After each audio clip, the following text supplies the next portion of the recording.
Բարև ձեզ։ Եվրոպական հեռանկար հաղորդաշարը շարունակում է ներկայացնել Եվրամիության և Հայաստանի Հանրապետության համագործակցությունը, մեր երկրի Եվրամիության ինտեգրման քաղաքական և տնտեսական քայլերը, ինչպես նաև Եվրոպական հանձնաժողովի մոտեցումներն ու ծրագրերը։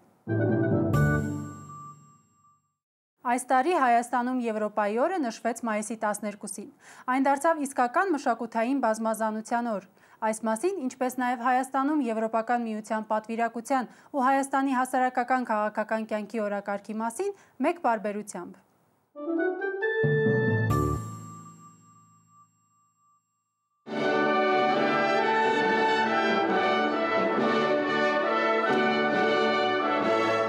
Հայաստանում Եվրոպայի օրը նշվեց մի շարք միջոցառումներով։ Արամ Խաչատրյան համերգասրահում տեղի ունեցավ պետական ֆիլհարմոնիկ նվագախմբի համերգը։ Այն առիթ հանդիսացավ մեկ անգամ էլ հիշելու Եվրոպայի միավորման խորհուրդն ու պատմությունը։ 1985 թվականին Միլանում կայացած գագաթաժողովում Եվրամիության ղեկավարները որոշում ընդունեցին մայիսի 9 հռչակել Եվրոպայի օր։ Մայիսի 9-ը խորհրդանշական է, քանի որ 1950 թվականին այդ օրը Ֆրանսիայի արտգործնախարար Ռոբերտ Շումանը կոչ արեց Եվրոպայի կազմակերպման նոր բանաձև ստեղծել և միավորվել ածխի և պողպատի արտադրության շուրջ։ Այն սկիզբ դրեց միասնական Եվրոպային։ Հայաստանը հավատում է խաղաղ, ներդաշնակ, առանց բաժանարարգծերի և փակ սահմանների, փոխվստահության և նույն աշխարհամակարգի վրա հիմնված հույսի և բարեկեցության խորհրդանիշ միասնական Եվրոպայի ապագայի։ Այսօր այս համերգը ևս մեկ անգամ ապացուցում է միաբանություն բազմազանության մեջ կարգախոսը։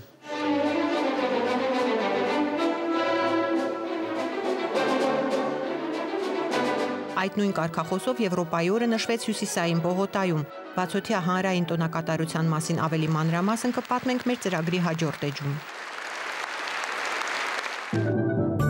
Եվրամիության և Հայաստանի ավիացիոն համակարգերի համագործակցության թեմայով սեմինարի նպատակն էր հանրապետության ավիացիոն ոլորտի մասնագետներին ներկայացնել Եվրամիության քաղաքացիական ավիացիայի անվտանգությանը վերաբերող օրենսդրական համակարգը։ Սեմինարը կազմակերպել էր Եվրամիության ավիացիոն անվտանգության Twinning ծրագիրը։ Այն գործում է Հայաստանում 2011 թվականից, նախապատրաստելով մեր երկիրը եվրոպական ավիացիոն անվտանգության համակարգում ընդգրկվելուն։ Ծրագիրը ֆինանսավորում է Եվրամիությունը, ընդհանուր արժեքը 1.100.000 եվրո է։ Միջոցառման ընթացքում հայ ավիատորներին իրենց փորձը ներկայացրին իսպանացի բարձրակարգ մասնագետները, խոսելով այն մասին, թե ինչպես է Իսպանիան հաղթահարել այս անցումային փուլը։ Հայաստանում ծրագիրը կավարտվի 2013-ին։ Հաջորդ տարի ավարտելուց Եվրոպայի ավիացիոն անվտանգության գործակալություն կա, այդ գործակալությունը գալու է մեր մոտ ստանդարտիզացման այցի, այսինքն գալու են մեզ մոտ աուդիտի եւ գնահատականը կատարվի, թե որքանով է Հայաստանի ավիացիան ամբողջությամբ հարմոնիզացված Եվրոմիության օրենսդրությանը։ Երևանում տեղի ունեցավ սննդամթերքի անվտանգության ոլորտի զարգացման ռազմավարության և գործողությունների ծրագրի վերաբերյալ սեմինար։ Այն կազմակերպել էր Եվրամիության խորհրդատվական խումբը, Հայաստանի գյուղատնտեսության նախարարության և սննդամթերքի անվտանգության պետական ծառայության հետ համատեղ։ Սեմինարի նպատակն էր ներկայացնել ոլորտի զարգացման ռազմավարությունը և դրա վրա հիմնված գործողությունների ծրագիրը, հստակեցնել Եվրամիության մոտեցումը սննդի անվտանգությանը և վերլուծել նոր ռազմավարության ազդեցությունը սննդամթերքի արտադրության, վերամշակման, ներքին սպառման և արտահանման վրա, այդ թվում նաև եվրոպական երկրներ։ Այն մասին, թե ինչպես են հայ գործարարները պատրաստվում Եվրամիություն արտահանել սեփական արտադրանքը, կխոսենք մեր այս հաղորդման ընթացքում։ Հունիսի 1-ին երեխաների իրավունքների պաշտպանության միջազգային օրվա կապակցությամբ Հույսի կամուրջ հասարակական կազմակերպությունը Եվրամիության պատվիրակության աջակցությամբ մամուլի ասուլիս էր հրավիրել, որի բանախոսները հենց իրենք երեխաներն էին։ Նրանք խոսում են իրենց հուզող ամենատարբեր խնդիրներից։ Ամեն անգամ տեսնում եմ, թե հաշմանդամ երեխան ինչպես է ներվում կամ նա չեն խաղացնում, որովհետև նա հաշմանդամ է, եւ պետք է նշեմ, որ շատ անգամ նկատել եմ, որ ուսուցչի դա պետք է չէ։ Ֆիզիկա-քիմիա առարկաները ուսուցանելիս անհրաժեշտ եւ պարտադիր է լաբորատորիաների առկայությունը, սակայն դպրոցներում շատ դեպքերում բացակայում են կամ սարքերը ֆիզիկական կամ քիմիական նյութեր, ինչը խանգարում է որպեսզի աշակերտները իրենց տեսական գիտելիքները լրացնեն գործնական գիտելիքներով։ Շատ դպրոցներ նույնիսկ չունեն բուժկետներ, ինչը շատ կարևոր է կարծիքով երեխաների համար, եթե երեխայի հետ ինչ-որ մի բան պատահի, նրան չեն կարող օգնել, իսկ կան բուժկետներ, որոնք ընդհանրապես բուժքույր չունեն։ Միջոցառումը անցկացվեց «Իմ մասին» ծրագրի շրջանակներում, որը ֆինանսավորել է Եվրամիությունը։ Ծրագրի նպատակն է հնարավորություն տալ հաշմանդամություն ունեցող եւ չունեցող երեխաներին իրացնել իրենց իրավունքները, որպես ակտիվ քաղաքացիներ բարձրաձայնելով հուզող խնդիրները։ Դրա համար ծրագրի մասնակիցները լրագրողական հմտություններ են ձեռք բերում հատուկ իրենց համար անցկացվող սեմինարների ընթացքում։ Այժմ մեր հատուկ անդրադարձը Եվրոպայի օրվա հանրային տոնակատարությանը, պարեր, երաժշտություն, հյուրասիրություն, մրցույթներ և իհարկե նոր հնարավորությունների բացահայտումներ, շնորհիվ Եվրամիության Հայաստանում իրականացվող ծրագրերի։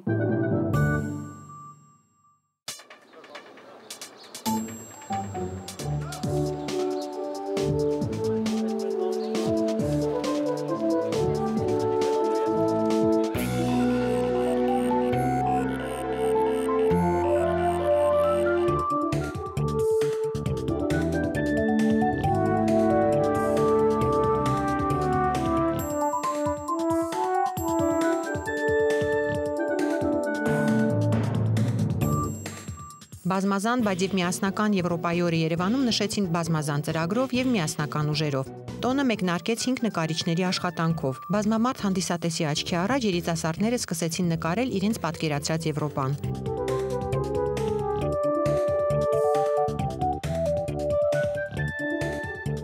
Վրձնի առաջին իսկ հարվածներից պարզ էր, որ կտավներն էլ իրենց բնորդի Եվրոպայի պես տարբեր են լինելու, թե ոճով, թե տրամադրությամբ, թե գույներով։ Նկարչուհիներից մեկը Լուսին Նյու Յորքից է, ծնվել է Բեյրութում։ Նա Եվրոպայում հաճախ է լինում, քանի որ չափազանց շատ է սիրում մասնակցել նորաձևության շաբաթներին, որտեղ էլ որ դրանք անցկացվեն Փարիզից Միլան։ Եվ գլոբալ շատ գնում եմ, որովհետև իրանց լման գերբարը ամեն ինչը իրանք տարբեր են վարվում, շատ կուլտուրա կա։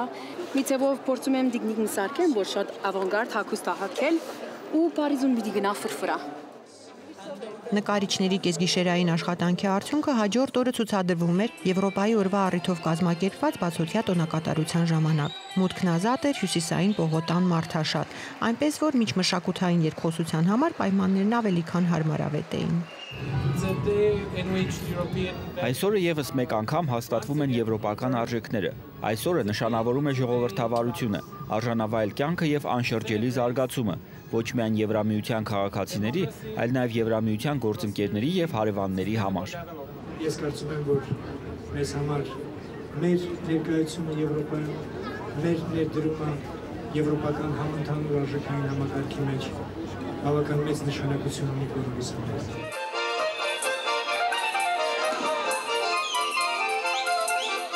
Տոնակատարությունը անցկացվում էր տեղեկատվական ցուցահանդեսի եւ մշակութային ծրագրի համադրությամբ։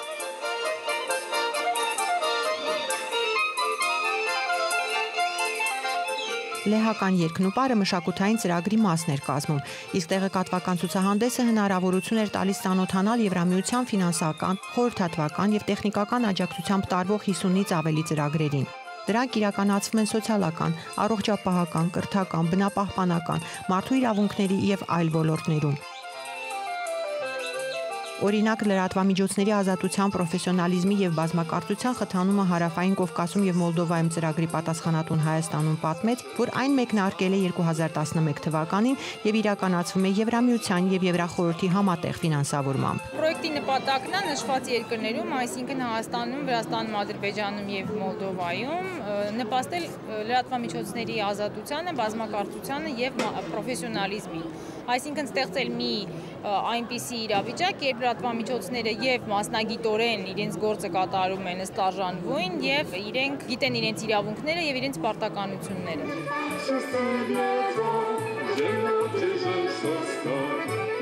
Մինչ բեմի մոտ հավաքվածները փորձում էին լեհական պարեր սովորել լեհ պարուսույցի օգնությամբ, մենք ծանոթացանք մեկ այլ ծրագրի հետ։ 2009 թվականից Եվրամիության եւ Չեխիայի կառավարության ֆինանսավորմամբ Հայաստանում սկսեց իրականացվել միգրացիոն հոսքերի կառավարման հզորացում ծրագիրը։ Ծրագրի հիմնական նպատակն էր աջակցել ուրեմն Հայաստանի Հանրապետության կառավարությանը կատարելու օրենսդրական բարեփոխումներ միգրացիոն դաշտում,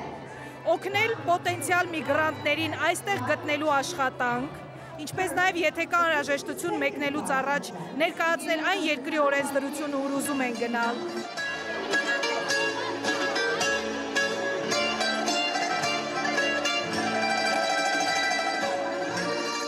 Անտառային օրենսդրության կիրարկման եւ անտառների կառավարման բարելավման ծրագրի համակարգողի խոսքերով մշակվել է եւ արդեն հրատարակվել անտառային օրենսգրքի ուղեցույցը։ Ունենք նաեւ երկու պիլոտային ծրագրեր, որը իրականացվում է Լոռի մարզում եւ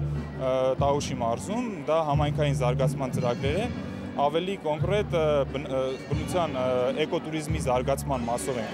Այս տաղավարը մարդաշատ է ցուցահանդեսի բացվելու պահից մինչև դրա ավարտը։ Գերմանական ակադեմիական փոխանակման ծառայության օգնությամբ ամեն տարի մոտավորապես 100 հայաստանցի, 70 ուսանող եւ 30 գիտաշխատող մեկնում են Գերմանիա գիտական հետազոտություն կատարելու կամ մագիստրոսական թեզ պաշտպանելու։ Եվ փաստորեն դեռ շատ ուրիշ ցանկացողներ կան միանալ այս նախաձեռնությանը։ Ծրագրի հիմնական ֆինանսավորումը տրամադրում է Գերմանիայի արտաքին գործերի նախարարությունը։ 1990 թվականից մինչ այժմ մենք աջակցել ենք մոտ 1800 հայաստանցիների։ Մենք ապահովում ենք նրանց կրթաթոշակով, որը ներառում է իր մեջ նաև նրանց ապրելու եւ ճամփորդության ծախսերը, այնպես որ նրանք ֆինանսական հոգսեր չեն ունենում։ Տիկին Լաուֆերը ոչ միայն սիրով ներկայացնում էր Գերմանիայում գիտական աշխատություն գրելու պայմանները, այլև բացատրում, թե ինչպես կարելի է ելակով գերմանական փունջ պատրաստել։ Եվրոպայի օրվա կապակցությամբ երևանցիներին հյուրասիրեցին ոչ միայն գերմանական փունջով եւ նրբաճաշակ եվրոպական ուտեստներով, այլև գեղեցիկ երաժշտությամբ, ամենատարբեր ոճերը նախընտրողների համար։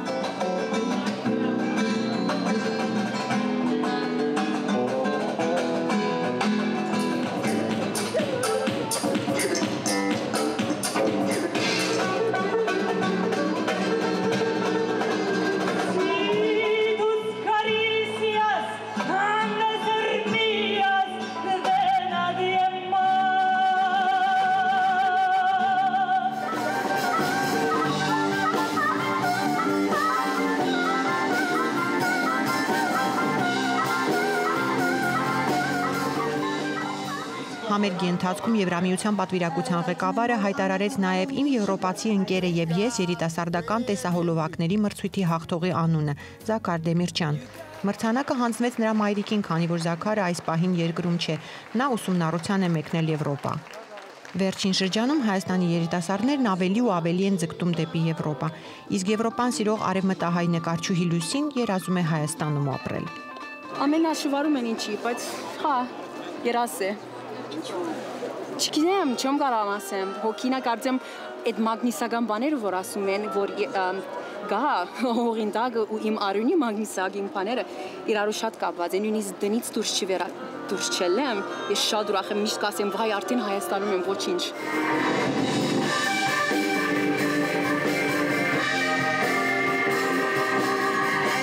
Պահպանել սեփական արմատներն ու արժեքները, հարգել բազմազանությունը մեկ միասնական համայնքում։ Սա եվրոպական ավանդույթ է, որը կարծես խորտ չէ եւ հայերին։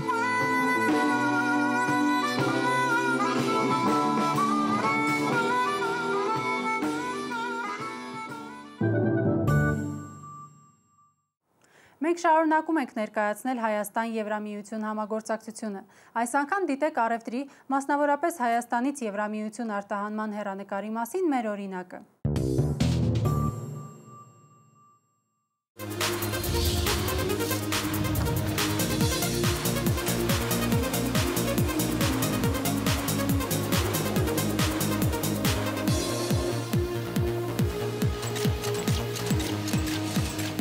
Սալիկների միջև եղած հեռավորությունը ստանդարտով է 6 մմ, որպեսզի ստանանք հարթ մակերևույթ միկրոների զարգացումը բացառելու համար։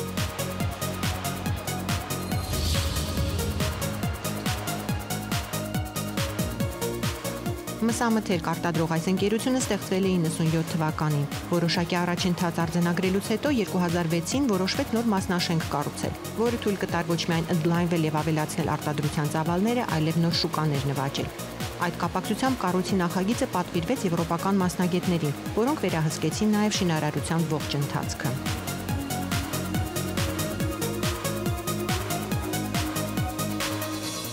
Կառուցելուց ես արդեն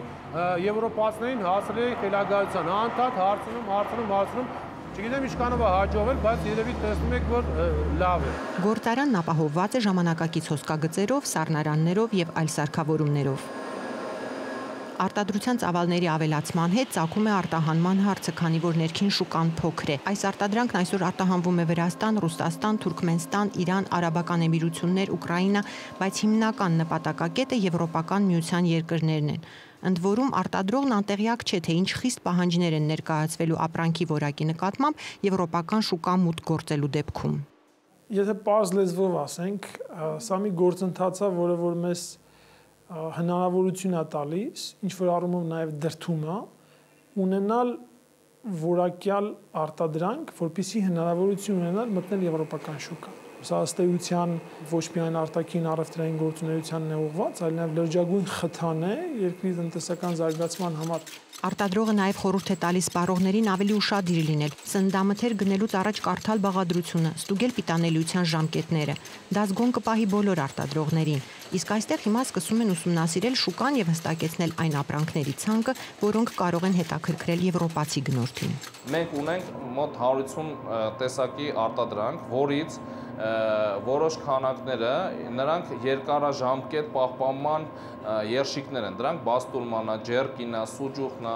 Արտահանումը գրագետ եւ շահավետ իրականացնելու համար ընկերության աշխատակիցները շուկան հետազոտելուն զուգահեռ հատուկ դասընթացների են մասնակցում։ Օրինակ, East-Invest ծրագրի շրջանակներում անցկացված դասընթացի ընթացքում ծանոթացել են եվրոպական շուկա ապրանքի արտահանման հետ կապված օրենսդրական պահանջներին, արտադրանքին ներկայացվող պահանջների բոլոր նրբություններին, սկսած փաթեթավորման նյութերից վերջացրած պիտակավորմամբ։ Մնում է նախնական գիտելիքներն կիրառենք եւ օգտագործենք, որպեսզի մեր արտադրանքը կարողանանք առանց լրացուցիչ խոչընդոտների մտցնենք եվրոպական շուկա։ East-Invest ծրագիրը ֆինանսավորվում է Եվրոպական հանձնաժողովի կողմից եւ իրականացվում է Արևելյան գործընկերության նախաձեռնության շրջանակներում։ Դրա հիմնական նպատակն է ամրապնդել Արևելյան գործընկերության երկրների, այդ թվում Հայաստանի եւ եվրոպական երկրների միջև գործարար կապերը։ Ծրագրի գործընկերը Հայաստանում առևտրաարդյունաբերական պալատն է։